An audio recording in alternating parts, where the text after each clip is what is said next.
মন্ত্রী জয়ন্ত মল্ল বড়ুয়ার ঘোষণায় তীব্র ক্ষোভ বরাকের মুসলিম মুহুরিদেরও। গত ২-৩ ফেব্রুয়ারি মন্ত্রিসভার অধিবেশনে মুসলিম ব্যারেজ রেজিস্ট্রি অ্যাক্ট ১৯৩৫-এর খারিজ করার ঘোষণা দিয়েছেন মন্ত্রী জয়ন্ত মল্ল বড়ুয়া। এই নির্দেশ নিয়ে ক্ষোভ দেখা দিচ্ছে মুসলিম মুহুরিদের মধ্যে। গোটা ভারতবর্ষে এই আইন প্রযোজ্য থাকলেও শুধু আসামে লাগু হওয়া এই নির্দেশ মেনে নিতে পারছেন না মুহুরিরা। ফলে কাছাড় মুসলিম মুহুরি অ্যাসোসিয়েশন এর পক্ষ থেকে এই নির্দেশ পুনর্বহাল করার জন্য আবেদন বা দাবি জানিয়েছে। এ বিষয় নিয়ে কি বলছেন তারা শুনে নিন তাদের মুখ থেকে।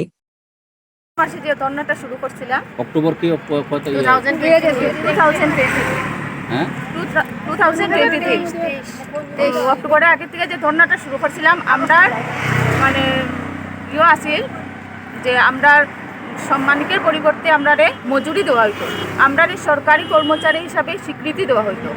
আমরা যদি মজুরি প্রদান না করা হয় তে আমরা সাম্মানিকটা 13,000 টাকা করিয়া ধার্য করা হইতো। তো এইগুলা মিনি যে অঙ্গনবাড়ি সেন্টারগুলো আছে এগুলারে মানে মেইন সেন্টার করা হইতো। তারপর যারা পেনশনে গেছে তারারই এককালীন যে সাহায্যটা এটা দেওয়া হইতো। তো এটা ডিরেক্টর স্যারে আমরা যে সময় আমরা ধর্না চলে তখন ডিরেক্টর স্যারে আমরা যে নেতৃত্ব স্থানীয় আছেন তারারে ডাকছেন, ডাকিয়া বৈঠক করছেন, করিয়া তাই হয়েছেন ঠিক আছে এইগুলা আমরা মানব, 3-4টা যে আছে আমরা দাবি এটা মানব। কিন্তু দেখা গেছে পরবর্তীকালে আমরা এই দাবিগুলা কোনোটাই মানা হয়েছে না, এমনকি বাজেটেও আমাদের কোনো ধরনের কোনো কিছু মানা হয়েছে না। এর লিগে আমরা ফেব্রুয়ারির 1 তারিখ থেকে গুয়াহাটি ধর্না শুরু হয়েছে। আর আমরা এখানে শুরু করছি 15 তারিখ থেকে আমরা যে কার্যালয় আছে অফিস কার্যালয়ে আমরা ধর্নাটা শুরু করছি।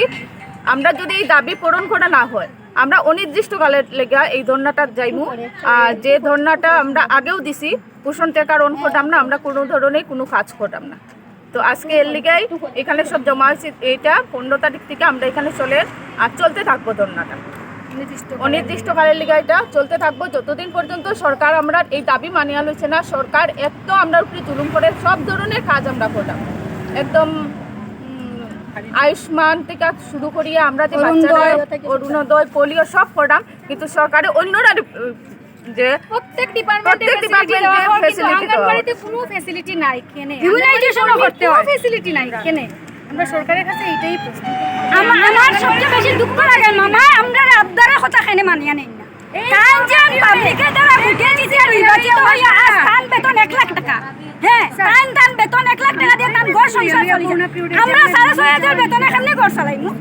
হ্যাঁ আমরা তো বাচ্চা কাচ্চা আছে, আমরা পড়াশোনা আছে, হ্যাঁ আর সকালে বাড়াইলাম হয় আজকে এই রিপোর্ট দাও কালকে সেই রিপোর্ট দাও, রিপোর্ট দিতে দিতে শেষ আমরা। আর বেতন মাত্র কত 6,500।